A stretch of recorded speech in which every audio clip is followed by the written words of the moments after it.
አቤት ለማዳመጥ ጊዜ አሁን ብዙ ሰው አይሰማም። እንዲያውም አንዳንድ ጊዜ እኔ እንዲሁ በአማርኛ ልንገራችሁ፣ እንዲሁ በአማርኛ አሁን እኔ ራሴ በግሌ ለምክር ብዙ ምዕመናንን አገኛለሁ። 1 ሰዓት ያወሩኛል። ዝም ብዬ ማለት 1 ሰዓት ያወሩና 10 ደቂቃ መፍትሄ መናገር ሲጀምር ራሳቸውን ማከክ ይጀምራሉ። ታሟል እኮ ሰው በጣም ታሟል። እንዲሁ እናቴ እንዲሁ መናገር ነው የሚፈልገው። በቃ ተናግሮ ብቻ መሄድ። እንዲሁ አንዳንድ ጊዜ 2-3 ሰውም ታዝብ ያውቃሉ። ተናግሮ ምንም መፍትሄ ሳልነግረው እግዚአብሔር ይስጥልኝ አባ ደህና ያዋሉ ብሎ ሄደ። እኔ ምን አድርጌለት ነው የሰው የሚመርቀኝ? ለምንድን ነው ስትሉ ሰው የሚናገርበት ሜዳ አጥቷል ማለት ነው። የሚናገርበት ሜዳ አጥቷል። ስለዚህ አዳምጡት እና ማዳመጥ ጀመሩ። እግዚአብሔር ስንት ጆሮ ነው የሰጠን? ንገሩኝ እንጂ ስንት አፍ ነው የሰጠን? እንዴ ይሄ ምን ማለት ነው? ይሄ ምን ማለት ነው? ብዙ አዳምጣችሁ ስንት ተናገሩ ነው? 1 ተናገሩ ነው። 2 ስማ 1 ተናገር ነው። እስቲ በሉ 2 ስማ በሉ። እናንተ ደግሞ 100 ማውራት 1 ማዳመጥ። ኧረ 1 ማሰቡ 100 ማውራት ነው። ይሄ የወሬ ሱስ ደግሞ ሰው አሁን እኮ ሁሉም ሰው ቲክቶከር የሆነው እቤት የሚሰማው ስላጣ ነው። እቤት የሚሰማው ስላጣ እዚያ እየወጣ መለፍለፍ፣ ዝም ብሎ ድንችም እየበላ መለፍለፍ፣ በቆሎም እየበላ መለፍለፍ። ለምንድን ነው ይሄን ሁሉ ያመጣው ስትሉ ሰው ኧረ በሞት ያዳምጡ። እኔ እኮ እውነቴ ነው። ማዳመጥ ይኸው ያዕቆብ መልእክት ምዕራፍ 1 ቁጥር 19 ላይ ኩን ፍጡነ ለሰሚ ወጉንዱየ ለነቢብ፣ ሰው ሁሉ ለመስማት ለማዳመጥ የፈጠነ ለመናገር የዘገየ ይሁን ይላል። ለማዳመጥ የፈጠነ ለመናገር የዘገየ ይሁን። የሰው ልጅ ብዙ የማዳመጥ የምታዳምጡ ከሆነ ሰው ይወዳቸዋል።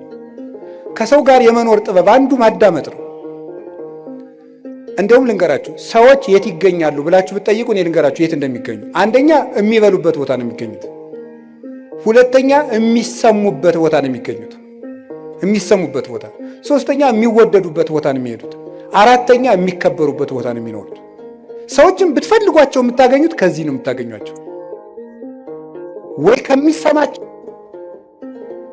ወይ ከበሉበት ቤት ነው የሚገኙት፣ ወይ ወደሚያከብራቸው ሰው ነው የሚሄዱት፣ ወይ ወደሚወዳቸው ሰው ነው የሚሄዱት። ከቤትም ጥለውን የሚወጡት 4ቱን ሲያጡ ነው። ወይ አልሰማቸው ስንል፣ ወይ አልወዳቸው ስንል፣ ወይ አናከብራቸው ስንል። ጥለውንም የሚሄዱ በዚህ ነው፣ ወደኛም የሚመጡ በዚህ ነው። ስለዚህ ይሄ እንዲኖረን ማድረግ ማዳመጥ። ከቃሉ ጋር ናችሁ? ምን እንደሚባል ራሱ ማዳመጥ በትክክል የማዳመጥ ችሎታው የማዳመጥ መንገድ እንግዲህ ተማሩ። እናቱ ይሄ ምንድነው? ሳይቃወሙ መስማት፣ ሳይተረጉሙ መስማት፣ መልስ ሳያዘጋጁ መስማት የሚባሉ አሉ። ሳይተረጉሙ መስማት፣ ምንም አትተርጉሙ። ዝም ብላችሁ ሰውየውን ዝም ብሎ የሚያፈሰውን ወሬ ስሙ። አይ ወሬው የማይረባ ስለሆነስ እንዴ ጅልጅል ሰው ማዳመጥ አለብን እንዴ? ጥያቄ ልመልስላችሁ። አንድ የገዳም እመምኔት ነበረች እና የገዳሙ እናቶች ተሰብስበው ምን አሏት? እናታችን አቤት ሰው የማይረባ ወሬ ሲያወራን ዝምን እንበለው እንስማ፣ እንዴት እናርጋል? ወይ ጥለን እንሂድ? ከሰው ቤት ሄዳችሁ የሚረባ የማይረባ ምግብ በአንድ ላይ ቢያቀርቡላችሁ ምን ታደርጋላችሁ አለቻቸው። የሚመስለንን በልተን እግዚአብሔር ይስጥልን ብለን እንመጣለን አሉ። እንግዲያውስ ሰው የፈለገውን ቢለፈልፍ የሚመስላችሁን ያዙ፣ ሌላውን ለራሱ ጥላችሁ ኑ እንጂ ስሙት አለች። እንዲህ ብላ መለሰች። መንፈስ ቅዱስ ያደላት ሰው ነበረች። እሷ ሚያዝያ 11 ቀን ስንክሳር ላይ የምትውል እናት ናት። እንዲህ ብላ ይመለስላቸው። ስለዚህ የእግዚአብሔር ቤተሰቦች ሰው የፈለገውን ያህል ያውራ፣ ስሙት፣ ዝም ብላችሁ አዳምጡት። ብዙ ጥበብ ሰሎሞን በመናገር ብዛት ኃጢአት ሳይኖር አይቀርም ይላል። በመናገራችን እንጂ በመስማታችን ተጉርተን አናውቅም። እግዚአብሔርን መስማት፣ የሚነገረውን ነገር መስማት፣ የሚባለውን ነገር መስማት፣ ሁሉን ነገር አስተውላችሁ መስማት ይገባል። የማዳመጥ ዕድል እንዲኖረን ለሚሰማ እግዚአብሔር የሚሰማዋል። ለዚህ ነበረ የጌዴዎን ልጅ ቆሞ ስምዑኒ ሰብአ እስራኤል ወእግዚአብሔር ይስማዕክሙ፣ የእስራኤል ወገኖች ወይ ስሙኝና እናንተንም እግዚአብሔር ይስማችኋል። ሰውን የሚሰማ ሰው እግዚአብሔርም እሱን ይሰማዋል። ጊዜ ለማዳመጥ ጊዜ ለምን አልኳችሁ? አቤት ለማዳመጥ ጊዜ ስጡ። አንድ ለመናገር ግን ቀንሱ። እውነቴን ነው። በዚያውም ልናገር፣ እኔ የካህናት ችግር በጣም ነው የሚያሳዝነኝ። ከካህናት ሄዳችሁ ስትናገሩ ወጡን ተናገሩ። በዚያውም ልንገራችሁ ብዬ ነው። አሁን ለምሳሌ ባልና ሚስት ተጣልተው ምክር ፍለጋ ከካህኑ ሲሄድ ተጣልተናል አስታርቁ ብሎ ለመናገር ከመጋባታችን በፊት የተዋወቅነው ወፍጮ ቤት ነበር ብሎ ይጀምራል። እንዲህ ይሄ ሁሉ ምን ያደርጋል? የእውነት እኮ ነው የምነግራችሁ እኮ ይሄ ሁሉ የሚሰራው ስራ አለው የለም። ባለቤቴ ጋር በዚህ ጊዜ ተዋወቅ እንዲህ ብለን ተጋባን፣ ይሄ አጣላን፣ ይሄ እንዲህ ችግር ፈጠረብን፣ 5 ነጥቦች ነው ያሉኝ፣ እባክዎትን መፍትሄ ያንጡልኝ ነው የሚባለው። እንዲህ ነበረ እንደዚህ ያሉ ነበር፣ አጎቷ ፓይለት ናቸው፣ ምን ያደርግልናል? አይረባም። መጥኖ መናገር፣ በደንብ ማዳመጥ ከሰው ልጅ ይጠበቅ። ክርስቲያኖች ክርክም ናቸው። የምትናገሩበትን ቦታ ሰው እንዲሰማችሁ ከፈለጋችሁ ወርቁን ልቅም አድርጋችሁ ማቅረብ መልመድ፣ እንደገና ደግሞ ሁሉን ማዳመጥ መልመድ። እግዚአብሔር ለማዳመጥ ጊዜ እንዲኖረን ይርዳን። ብዙ ሰው በጣም ችኩል ነው። በእውነቱ ብዙ ሰው በጣም ችኩል ነው፣ አያዳምጥም። ዝም ብሎ ወግዞ ነው የሚሮጥ። አሁን እዚህ ላይ አንድ ጊዜ ስልጠና ሲሰጥ ምን እንዳለ እንገራችሁ። ስልጠና እየሰጠን ወሬ እንዴት እንደሚዛባ ለማንገር የመጀመሪያው ቦታ ላይ ለተቀመጠው ሰውዬ አርዮስን የረታው የእስክንድሪያው ሊቅ ቅዱስ አትናቴዎስ ይባላል ብለን በጆሮ ነገር ነው። በል እንግዲህ አንተም በጆሮ ነገር ብለን በጆሮ ሲባል የመጨረሻው ሰው እወድሃለሁ የሚል ወሬ መጣ። ለምንድን ነው ሲባል በትክክል አያዳምጥም ማለት ነው። ወይ ወሬ ሰባሪ አለ፣ ወይ ወሬ ሰራቂ አለ፣ ወይ ደግሞ ወሬ የማያዳምጥ አለ ማለት ነው። እና በትክክል ማዳመጥ፣ በትክክል የሚባለውን ነገር ብዙ ሰዎች ከቤተ ክርስቲያን የሚወጡበት ምክንያት በትክክል አያዳምጡ፣ ልብ ሰጥተው አያዳምጡ። ይህንን ነገራቸው እና የሰውን ወሬ ደግሞ አለመተርጎም፣ አለማጣመም፣ አለመሰንጠቅ፣ ሌላ ትርጓሜ አለመስጠት፣ ከትናንት ጋር አለማያያዝ፣ ከነገ ጋር አለማያያዝ፣ አሁንን መስማት ማዳመጥ መልመድ አለብን። ጊዜ ለማዳመጥ እስኪ በሉ 3 ነጥቦች ነው የቀሩኝ። ጊዜ ለሥራ እስኪ በሉ ጊዜ ለሥራ በሉ። አቤት ጊዜ ለምን? አሁን የእኛ ሀገር ሰው ደግ ነው፣ የኢትዮጵያ ሰው በዚያው ደግሞ ቂመኛ ነው። በጣም ቂመኛና ወግ ሰንጣቂ ነው። ከምንድን ነው የመጣ ብዬ እንደው ዝም ብሎ ሲገርመኝ ዝም ብዬ ቁጭ ብዬ ሳስበው ነው። ጥናት አላረኩበትም፣ ባለሙያም አይደለሁም። ሳስበው ከስራ ፈትነት ነው የሚመጣው። ይህ ወሬ ሰንጣቂነታችን የሚመጣው ቁጭ ብለን አሃ እንደዚህ ያለኝ እንደዚህ ለማለት ፈልጎ ነው፣ አሃ በቀደም እንደዚህ ያለኝ ለካ እንዲህ ማለቱ ነበር የምንልበት ዋና ምክንያት ስራ ፈት ስለሆነ ነው። ወሬ ስንቀምር የምንውለው የስራ ቀመር ስለሌለን ነው። ስለዚህ መስራት መልመድ አለብን ነው። እንዳንሰራ አገሪቱ የስራ ዕድል የላትም። የእናንተ ጥያቄ ወንድሜ፣ አንተ አልገባህም። ካባ ለብሰህ ለፍልፈህ ትሮጣለህ፣ እኛ ስራ አጥተን ያለ ነው አይደል? ነው መልሱ ነው። እኔም ደግሞ መልሳለሁ። ሌላው ቢቀር አታነቡም ወይ ነው። እማታነቡሽ ስራ የለም፣ አልተቀጠራችሁም፣ ንግዱም ሞቷል አላችሁ። ምንም ማለት ለምን አታነቡ? አንድ ሊቀ ጳጳስ አንዱን ሰው አገኙትና ልጄ ለምንድን ነው የማትማር አሉት። አይ ምን እየበላው ልማር አላቸው። ስትደነቁር ምን እየበላህ ደነቆርክ አሉት። እንዲሁ እኮ ይገርማል እኮ። ለምን አታነቡም? ቁጭ ብላችሁ ዝም ብሎ ወሬ ስትጠቀጥቁ ከምትሉ ቁጭ ብላችሁ እስኪ አንብቡ። እውነቴን እኮ ነው የምነግራችሁ።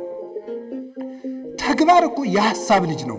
ሐሳብ ደግሞ የሚገኘው ይኸውላችሁ፣ እንጨት ሳትሰበስቡ እሳት ማንደድ ትችላላችሁ? ይቻላል? አይቻልም። ሐሳብ ሳይኖርህ ተግባር የታመጣለህ? እቅድ የታመጣለህ? ስራ የታመጣለህ? ከሰው ጋር የመኖር ስልት የታመጣለህ? ተግባቦት እንዴ! ልንገራችሁ፣ እኔ ባለፈው አንድ ቦታ ሄጄ ውጭ ሀገር ሄጄ አንድ ቦታ ለጉባኤ ነው የሄድኩት። ዱባይ ስደርስ ኤርፖርቱን አላውቀውም። ያው ኤርፖርቱን አላውቀውምና ሰዎቹ ዊልቸር ቡክ አድርገውልኝ ነበር። ያው እንደ ዕቃ እየገፉ አቅጣጫ እንዲያሳዩኝ ማለት ነው። እና እዛ ሲሄድ ዝም ብዬ ብዙ እንግሊዘኛ አልችልም፣ ጉድ አፍተርኑን ምናምን እችላለሁ። እና እዚያ ዱባይ ኤርፖርት ውስጥ ያገኘሁትን ሰውዬ በጣም ነው የማመሰግን፣ ረዳኸኝ እንደዚህ እና እኔ ብዙ ጊዜ አቅጣጫ የማወቅ ችግር አለብኝ አልኩት። እንዲያው ሳስበው ግን ኋላ ጉራ ነው እንዲህ ያልኩት። አቅጣጫ የማወቅ ችግር አለብኝ ስለው ምን አለኝ? አይ መግባባት ከቻልክ ችግር የለውም ማለት እና በህሊኔ ይዤው ቀርቼ ነው። መግባባት ከቻልክ አቅጣጫ አይጠፋም ብሎኝ ነው። እስኪ በሉት ይሄን ቃል። መግባባት ከቻልክ አቅጣጫ አይጠፋም ነው። ስለዚህ መግባባት ከቻላችሁ የኑሮ አቅጣጫ አይጠፋም። እንዳትግባቡ ግን አትማሩ። ዝም ብለን ንግግራችሁ ወልዳፋ ምናምን እንዲህ ትሕትና እኮ ያስፈልገዋል። አነጋገር ካነጋገር ይፈረዳል፣ ካያያዝ ይቀደዳል። ከሰው ጋር እኮ ተግባብተን ለመኖር ራሱ መማር አለብን፣ ማንበብ አለብን። ጊዜ ለስራ እግዚአብሔር 6 ቀን ሰራ፣ 1 ቀን አረፈ። መንፈሳዊ ፍቻ አለው። 6 ቀን የተባሉ 6ቱን ቃላተ ወንጌል ፈጽማችሁ 7ኛው መንግሥተ ሰማያት ፍጹም ተወርሳላችሁ። አንድም 6000 ዘመን ሲፈጸም ፍጹም ዕረፍት ክርስቶስ ይመጣል ነው ሐሳቡ። ግን በቁሙ ግን ስራ መስራት አለባችሁ። ጊዜ ለስራ በሉ። እንዲህ እውነቴን እኮ ነው የምነግራችሁ። ብቻ ገደል እንዳገቡ ናችሁ። ሩጡ። ብትሮጡ ይሻላል ቁጭ ብላችሁ መከራችሁን ከምታዩ ማለት ነው።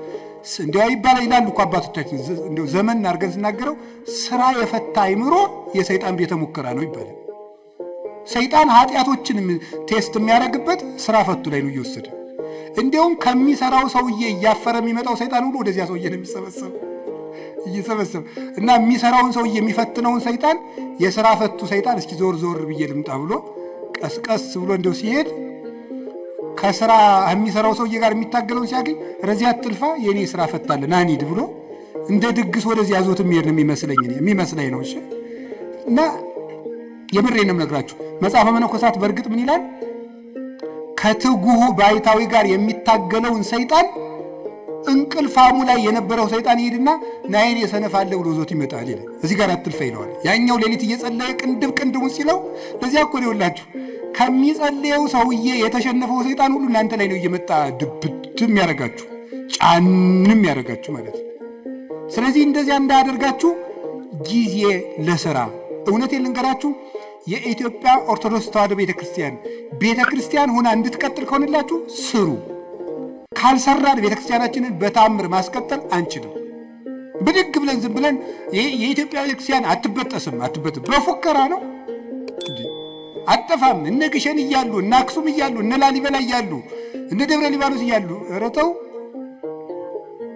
እነ ቅዱስ ቶማስ ራሱ የሰራቸው የህንድ ቤተክርስቲያን ጌታችን ኢየሱስ ክርስቶስ አካሉን በእጁ የዳሰሰው ጌታዬ አምላኬ ብሎ የጠራው ድንግል ማርያም ስታርግ መንገድ ላይ ያገኛት ቶማስ የሰራቸው 8 ቤተክርስቲያኖች ያሉባት ህንድ እኮ 5ቱ በሌላ እጅ ሆነው ዛሬ 3ቱ ብቻ ነው የቀሩት። ታምር ያለው ቤተክርስቲያን ታምር ያላት ሀገር ናት ኢትዮጵያ፣ እግዚአብሔር ሀገር ናት እያሉ በመፈከር አይደለም፣ ስራ መስራት አለብን። ክርስቲያኖች ስራ በቃ ትኩርኩር ብላችሁ ሳትንቁ ስሩ። ከጠፋ አንብቡ። ማንበባችሁ ደግሞ ስራ እንዴት እንደምትሰሩ ያሳያችኋል። ጊዜ ለስራ። እስኪ ጊዜ ለስራ በሉ ንገሩኝ እንጂ እግዚአብሔር ይስጥልኝ።